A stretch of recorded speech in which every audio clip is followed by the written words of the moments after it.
అయితే ఎన్నికల ప్రచార సమయం ముగిసినందున అభ్యర్థులు ఆయా పార్టీల ప్రజా ప్రతినిధులు ఓటర్లను ప్రలోభపెట్టే కార్యక్రమాలు చేయకూడదని అటు రాష్ట్ర ఎన్నికల సంఘం కార్యదర్శి లింగ్యా నాయక్ అయితే హెచ్చరించారు. వివిధ మార్గాల ద్వారా అటు ప్రజల్లోకి వెళ్లడం, డబ్బులు పంచడం, వస్తువులు పంచడం వంటివి చేయకూడదని కూడా చెప్పారు.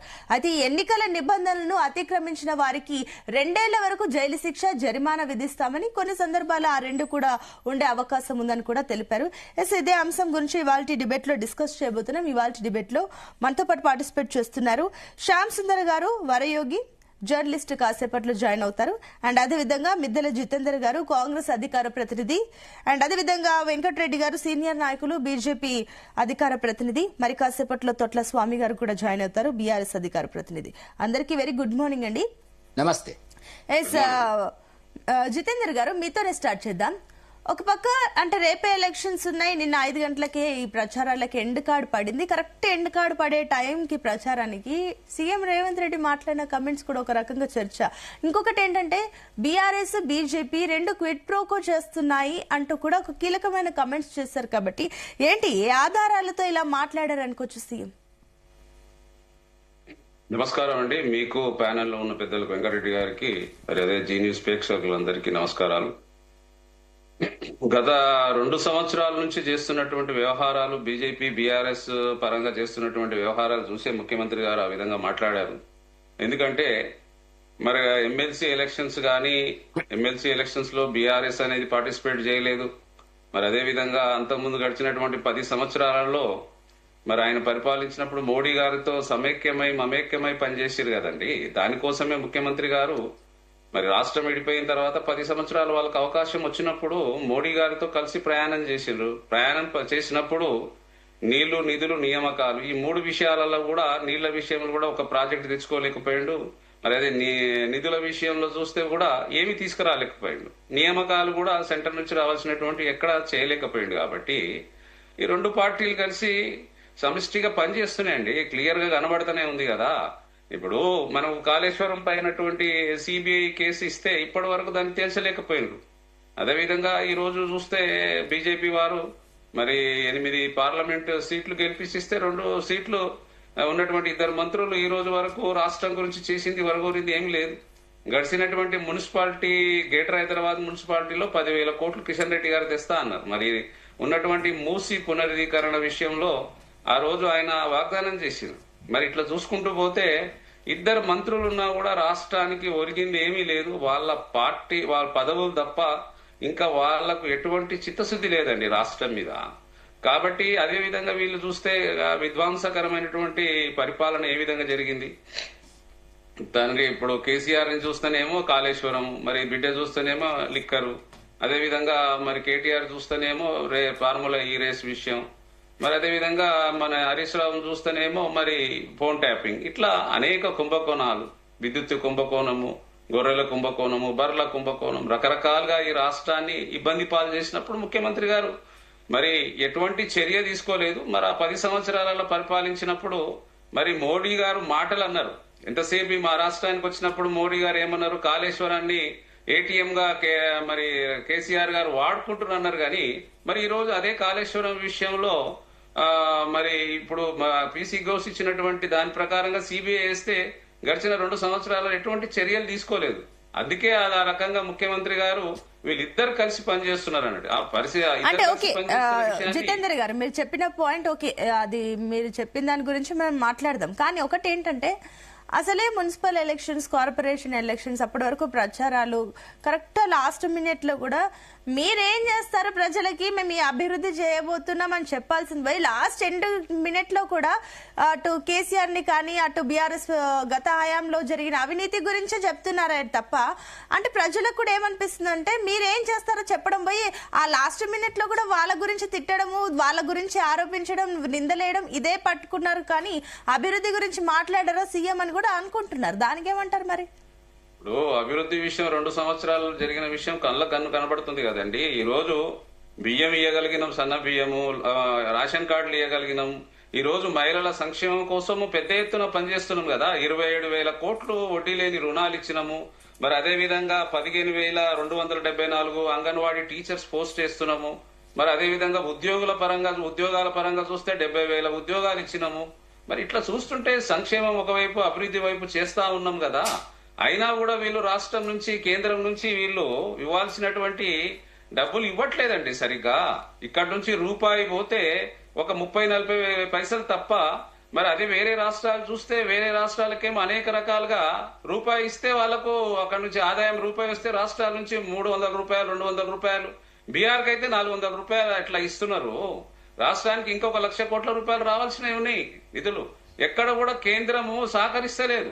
దాన్ని మరి కేంద్రం విషయానికి వచ్చే వరకు ఎక్కడ కూడా ఈ బీఆర్ఎస్ ప్రభుత్వం మాట్లాడదు కదా. గడిచిన 10 సంవత్సరాలలో మరి నీళ్లు, నిధులు, నియామకాల విషయంలో ఎక్కడ పట్టించుకోరండి? అభివృద్ధి ఎక్కడండి? అంటే మీరు అంటున్నట్లు ఈ 2 ఏళ్లలో కేంద్ర ప్రభుత్వం పట్టించుకోవట్లేదని అంటున్నారు. గత 10 ఏళ్లలో కేంద్ర ప్రభుత్వం పట్టించుకుందా? ఏమండి? ఇప్పుడు ఈ 2 ఏళ్లకు సంబంధించి కేంద్ర ప్రభుత్వం పట్టించుకోలేదని చెప్పేసి అన్నారు కదా, మరి 10 ఏళ్లలో పట్టించుకుందా? ఎక్కడండి? ఇప్పుడు వాళ్ళు అంటే ఈ లెక్కన చూస్తే అప్పుడు పట్టించుకోలేదంటే వాళ్ళకు కూడా కరెక్ట్ గా లేదన్నట్టే కదా. సంబంధాలు సరిగా లేవు. ఇప్పుడు బీఆర్ఎస్ కు ఒకటండి, మనకు 2 జీవనదులు ఉన్నాయండి. మనకి ఎంత అదృష్టం అంటే 2 జీవనదులు ఉంటే కనీసం 1,00,000 కోట్లు కింద పెట్టగలిగితే 2 వైపులా ప్రాజెక్టులు అయిపోతుండే. ఈ రోజు సస్యశ్యామలం అవుతుండే తెలంగాణ. కనీసం ఆ సోయి కూడా మరి కేసీఆర్ కి లేకుండే. ఎందుకు డబ్బులు అడగలేదండి? ఆంధ్రాకి ఎందుకు డబ్బులు వెళ్ళిపోతున్నాయి, మనకెందుకు డబ్బులు ఇవ్వలేదు? ఇంత వివక్ష ఎందుకు? మన దగ్గర ఉన్న ఎంపీలు కిషన్ రెడ్డి గారు, అదేవిధంగా బండి సంజయ్ గారు చాలా సీనియర్లు పార్టీలా. మరి రాష్ట్రం పైన ప్రేమాభిమానాలు ఉండాలి కదండి. మన తెలంగాణ రాష్ట్రం పైన ఎక్కడ ప్రేమ ఉందండి వీళ్లకు? కేసీఆర్ గారు ఇప్పటికీ ఆశ్చర్యకరంగా ఎందుకంతగానం ఇప్పుడు కాళేశ్వరం 1,00,000 కోట్లు పెట్టి కట్టిండ్రు అంటుండ్రు. సరే, 1,00,000 కోట్లు కట్టినప్పుడు కొన్ని పిల్లర్లు కూలిపోయినాయి, ఏదో ప్రాబ్లం వచ్చేసింది. మరి ఆ 1,00,000 కోట్లు కేంద్రం నుంచి తీసుకొచ్చి చేయించుకుని ఉంటే ఈ రోజు గొప్పగా ఉంటుండే కదా. రాష్ట్రాన్ని మరి 800 కోట్ల రూపాయలు పెట్టి 811,000 కోట్ల రూపాయలు అప్పులు చేయాల్సి వచ్చింది. మరి ఈ రకంగా చేసుకుంటూ పోతే కేంద్రం నుంచి రావాల్సినటువంటి మరి హక్కులు, మరి అదే విధంగా కేంద్రం కూడా 60-40% రేషియోలో కూడా ప్రాజెక్టులు కట్టుకునే అవకాశం ఉంది మనకు. అనేక రాజ్యాంగం మనకు ఇచ్చినటువంటి అవకాశాలని కేసీఆర్ గారు మరి మోడీతో కలిసి పనిచేసినప్పుడు రాష్ట్రానికి రావాల్సినవి తెచ్చుకునే అసమర్థుడు కదా ఆయన. తెచ్చుకోవాల్సింది మరి వీళ్ళు కూడా మరి రాష్ట్రం విడిపోయింది, ఇక్కడ మరి చేయాల్సిన అవసరం ఉందని చెప్పి ఇక్కడ ఉన్నటువంటి ఎంపీలు గాని, మరి అక్కడ ఉన్న మంత్రులు గాని మరి చేయాల్సిన అవసరం ఉండే కదా.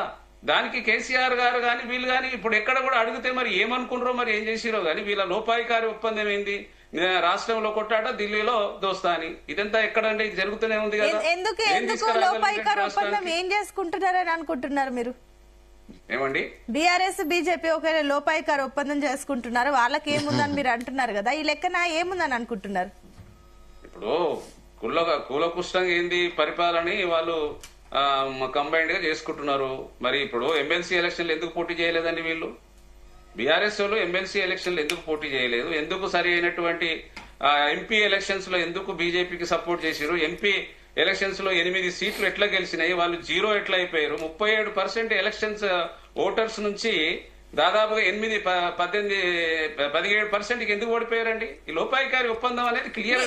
వాళ్ళు బీఆర్ఎస్ పోటీ చేయకపోతే వాళ్ళకు ఓకే, బీజేపీకి 8 సీట్లు వచ్చినాయి అంటున్నారు. మరి మీకు కూడా ఏం చేస్తే 8 సీట్లు వచ్చాయి?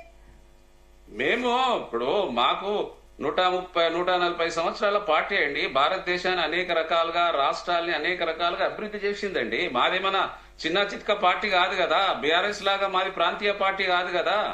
మరి బీజేపీ కూడా వచ్చింది ఎప్పుడండి? 84లో వచ్చినటువంటి పార్టీ. మాది స్వతంత్రంలో పోరాటం పనిచేసినటువంటి గాంధీ గారి నాయకత్వం నడిచినటువంటి పార్టీ కదా. దేశాన్ని, రాష్ట్రాలని అనేక రకాలుగా అభివృద్ధి చేస్తేనే కదా ఈ రాష్ట్రం అభివృద్ధి అయిపోయింది, దేశాలు అభివృద్ధి అయినాయి. ఓకే అండి, వస్తాను. వెంకటరెడ్డి గారు వింటున్నారు, పాయింట్స్ అన్ని వింటున్నారు. ఏంటి అటు బీఆర్ఎస్ కి, బీజేపీకి నిజంగానే క్విట్ ప్రోకో నడుస్తుందా ఏంటి? ఏం చెప్తారు? ఇప్పుడు ఒక్కటే మేడం, సునీత గారు నిన్న గౌరవ ముఖ్యమంత్రి గారు మాట్లాడింది మీరు అనేది కరెక్ట్ పాయింట్ పట్టుకున్నారు, నాడిని పట్టుకున్నారు మీరు. చాలా సంతోషం. ఆయన హార్వర్డ్ యూనివర్సిటీలో ట్రైనింగ్ చేసి చదువుకొని వచ్చిన తర్వాత చేసినటువంటి గత 10 రోజులుగా చేసినటువంటి ఒక ప్రచారంలో మనకు కనపడేటువంటిది ఏంటంటే, ఎన్నికల్లో కాంగ్రెస్ ప్రభుత్వానికి పూర్తి వ్యతిరేకత ఉంది అనేటువంటిది స్పష్టంగా అర్థమైన తర్వాత మళ్ళీ ఇంకా ఏమవుతుందో ఏందో ఇంకా కొనాశ, ఊపిరాశ ఉంటుంది చూడండి. ఆ ఆశ దింపుడు గల్ల భాష అంటాం మన తెలంగాణలో. దింపుడు గల్ల భాష అంటే ఏంటంటే ఇంకా ఏదైనా ఉంటుందేమో అని చెప్పి నిన్న ఒక గంటన్నర పెట్టి అదే పద్ధతి లోపల పర్థం లేనటువంటి మాట్లాడేటువంటి దాంట్లో మనకు కనపడేటువంటిది ఏమిటి సునీత గారంటే ఒక అభద్రతా భావం ఆయనలో స్పష్టంగా కనపడుతుంది.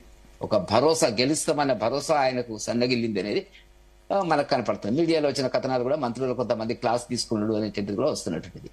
ఒకటి మేడం, మీరు ఇంత పెద్ద పాలన చేసినామంటున్నారు కదా, తెలంగాణ 2014 కాదు పాకిస్తాన్కి వెళ్ళి వచ్చిందా? అంతకుముందు 60 ఏళ్ళు మీరే పాలించినారు. నీటికి సంబంధించిన మీరు ఏం చేసినారు ఏంది అనేటువంటిది మీరు సమాధానం చెప్పుకోవాల్సిన అవసరం ఉంది. ఏదో మొన్నటి నుంచే వచ్చింది, మేము మొన్ననే పుట్టిన మా పార్టీ అని చెప్పడానికి కాదు. నేనేమంటున్నా, కేంద్ర ప్రభుత్వం ఏం చేసింది అని ఊత పదాలు వాళ్ళ సోషల్ మీడియాలో. ఇదిగో మేడం, ఇది ఒక 25 పేజీల బుక్ పబ్లిష్ చేసినాము. ప్రతి జిల్లాకి ఏమి ఇచ్చినాము అనేటువంటిది మేము మీకు కూడా ఇస్తాము, సప్లై చేస్తాము మీడియాకు. ప్రతి జిల్లాకు 2 పేజీలు కేటాయించి ఇచ్చినాము. ఒక్క ఫస్ట్ పేజీలో చెప్తాం, మోదీ పాలనలో తెలంగాణ అనే దాని కింద 11 ఏళ్లలో 12 లక్షల కోట్లు పన్నుల వాటాతో సహా అబద్ధం ఆడకుండా పట్టణ స్థానిక సంస్థలకు 19,012 కోట్లు పట్టణ స్థానిక సంస్థలకు ఇచ్చినటువంటిది. రైల్వే నెట్వర్క్ కింద మొన్ననే 5.5 లక్షల కోట్లు. ఆ తర్వాత 5,000 కిలోమీటర్ల జాతీయ రహదారులు, దానికి 1,85,000 కోట్లు. 36,286 కోట్లు రైల్వే బడ్జెట్ కేటాయించినము. 47,894 కోట్లు కొనసాగుతున్న పనులు. 100% విద్యుదీకరణ, 900 కిలోమీటర్లు. ఈ బుక్ జిల్లాల వారిగా పబ్లిష్ చేసిన మేడం, మళ్ళీ అనుమానం ఉండాల్సిన అవసరం లేదు. ఒక 5 అంశాలను తీసుకున్నాం మేము. 5 అంశాలను తీసుకొని నిధుల ఏది అంశాలు అంటే కూడా అది కూడా చెప్తాను, ఒక్క నిమిషము నాకు టైం ఇవ్వాలి మీరు. ఒకటి, వ్యవసాయం మరియు ఆహార భద్రత, భారీ పరిశ్రమలు, మౌలిక సదుపాయాలు, రకరకాలుగా విద్య మరియు ఉద్యోగము, ఆరోగ్యము, ఇతర సంక్షేమ కార్యక్రమాలు, ప్రతి దాంట్లో గ్యాస్ కనెక్షన్లు, అన్నిటి ఫిగర్స్ తో సహా డేటాతో సహా మేము పబ్లిష్ చేసినాం. ఓకే, ఎందుకంటే వీళ్ళు అరుస్తున్నారు కదా, వాళ్ళకి ఏం అర్థమైతే లేదు. 42 పైసలు వస్తుంది. అరే మీకు అర్థం కదా, మీరు చేసిందే కదా 16th ఫైనాన్స్ కమిషన్ అంటే 5 సంవత్సరాలకు ఒకసారి ఫైనాన్స్ కమిషన్ కేంద్ర ప్రభుత్వం ఏర్పాటు చేస్తుంది. దాంట్లో ఎక్స్పర్ట్స్ ఉంటారు, రాజకీయ నాయకులు ఉంటారు, మాజీ రిజర్వ్ బ్యాంక్ గవర్నర్లు ఉంటారు, మాజీ SBI ఎక్స్పర్ట్స్ ఉంటారు, ఆర్థిక శాస్త్రం నిపుణులు ఉంటారు. 16వ ఆర్థిక సంఘం ప్రతి రాష్ట్రంలో వచ్చే ముఖ్యమంత్రులు అధికారులతో మాట్లాడిన తర్వాత రాష్ట్ర కేంద్ర ప్రభుత్వాల మధ్య ఏ రకంగా నిధులను పంపిణీ చేస్తారనేటువంటిది ఒక సూత్రం ఉంది. మరి మీరేం చేయలేదు గతంలో. దానికి ఏమైనా అభ్యంతరాలు ఉంటే పెట్టుకోవాలా? ఓకే, అంటే వెంకటరెడ్డి గారు, మీరు ఏదైతే ఇప్పుడు ఈ బుక్ చూపించారో కూడా ఇవన్నీ జిల్లాలకు మేము ఇచ్చాము, మేము ఏమేం చేస్తున్నాము కేంద్రం అని చెప్పేసి చెప్పారు కదా. సరే, ఇవన్నీ విషయాలు బానే ఉన్నా సరే, ఇప్పుడు ఈ మున్సిపల్ ఎలక్షన్స్ లో మీ ఎడ్జ్ ఎట్లా ఉంది? మీకు బానే ఉందా? ఇప్పుడు ఒకటి మేడము, 2 సంవత్సరాల లోపల రేవంత్ రెడ్డి గారు చేస్తా ఏమన్నాడు, చెయ్యని పరిస్థితి ఏంది అనేటువంటిది అది చెప్పలే. బొగ్గు కుంకుమకోణం నడుస్తుంది. ఆయన అమెరికాలో ఉన్నాడు. వచ్చిన తర్వాత ఒక్క మాట మాట్లాడిండా? 2 మీడియా సంస్థల మధ్య వచ్చినటువంటి వివాదం చిలికి గాలవాని అయ్యి అది ఎవరికి దక్కింది, ఎవరికి అంటుకున్నది? గౌరవ ఉప ముఖ్యమంత్రికి అంటుకున్నది. మంత్రుల మధ్య తగాదాలు, కొట్లాటాలు, పంపిణీ. టీఆర్ఎస్ చేసింది అదే కదా. టీఆర్ఎస్ కెవతెను కేంద్రంగా వాళ్ళు చేసిన అవినీతి అక్కడ ఉంది. వీళ్ళు 2 చేసిన కిషన్ రెడ్డి గారు ఆ విషయాలు స్పష్టంగా చెప్పినారు. జితేందర్ గారు అన్న పాయింట్ లో కూడా వ్యాలిడే. సరే, ఎందుకంటే ఓకే, నేను ఆ టైంలో సీఎం రేవంత్ రెడ్డి ఎందుకు మాట్లాడారో ఏం మాట్లాడారో పక్కన పెడితే, మాట్లాడిన పాయింట్లు అయితే కొంచెం ఆలోచింపజేసేటట్టుంది. ఎందుకంటే ఇప్పుడు సిబిఐ కానీ అటు ఈడీ కానీ ఎందుకు రంగంలోకి దిగట్లేదు, చాలా విషయాలు కేంద్రంకి అప్పగించిన వేయట్లేదు, కానీ వీటి గురించి మాట్లాడుతున్నారు.